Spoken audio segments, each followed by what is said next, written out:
ఆశాజ్యోతి, ఆర్థికవేత్త, న్యాయ కోవిందుడు, రాజనీతిజ్ఞుడు, అంటరానితనం, వివక్షలపై అలుపెరగని పోరాటం చేసిన దిశాలి, భారత రాజ్యాంగ నిర్మాత, భారతరత్న శ్రీ డాక్టర్ బిఆర్ అంబేద్కర్ 134వ జయంతి సందర్భంగా అల్విన్ కాలనీ డివిజన్ శంషిగూడ పరిధిలో మహంకాళి నగర్ చౌరస్తా మరియు ఇంద్రహిల్స్ కాలనీలో డాక్టర్ బిఆర్ అంబేద్కర్ గారి విగ్రహానికి గౌరవ కార్పొరేటర్ శ్రీ దొడ్ల వెంకటేష్ గౌడ్ కలిసి పూలమాల వేసి ఘనంగా నివాళులర్పించారు. గౌరవ పిఎసి చైర్మన్ శ్రీ అరకెపూడి గాంధీ పాల్గొన్నారు.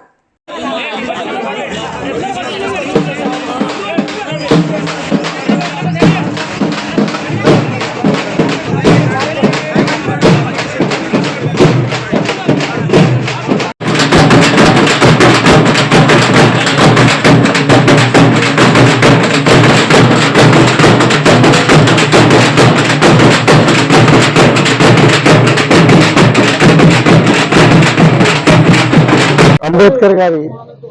134వ పుట్టినరోజు సందర్భంగా రాజ్యాంగకర్త, ప్రపంచానికే దశ దిశ చూపించినటువంటి మహానుభావుడు, రాజ్యాంగంలో ఆశించిన విధంగా ఇవాళ తెలంగాణ వచ్చి బతుకులు బాగుపడాలనే మంచి సదుద్దేశంతో రాజ్యాంగకర్త సృష్టించినటువంటి రాజ్యాంగాన్ని మరిచిపోతున్నటువంటి రోజుల్లో వెలుగులో తీసుకొచ్చి బతుకులు బాగుపడాలి, బతుకుల్లో వెలుగు నింపాలనే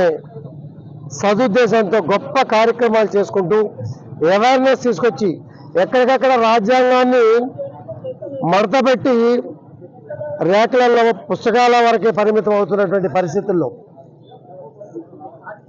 వెలుగులోకి తీసుకురావాలా, బడుగు బలహీన వర్గాలని ఆశాజ్యోతులుగా నిలపాలా, కుటుంబాల్లో వెలుగు నింపాలా అనే సదుద్దేశంతో వారి పుట్టినరోజున, జయంతి రోజున వారి జ్ఞాపకాలన్నీ కూడా గుర్తు చేసుకొని వారు చేసినటువంటి గొప్ప పనులు, ప్రపంచానికి సాటినటువంటి రాజ్యాంగాన్ని నెమరు వేసుకుంటూ కార్యక్రమాలు చేసుకుంటా ఉన్నాం. ఆ కార్యక్రమాల్లో భాగంగానే ఈరోజు పుట్టినరోజు కార్యక్రమాలు అందరూ పాల్గొని ఉత్సాహంగా,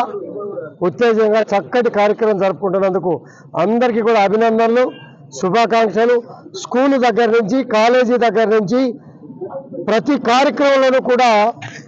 రాజ్యాంగంలో ఉన్నటువంటి మంచి మాటల్ని ఒక్కొక్కటి వెలుగులో తీసుకొచ్చి ఆయన స్ఫూర్తికి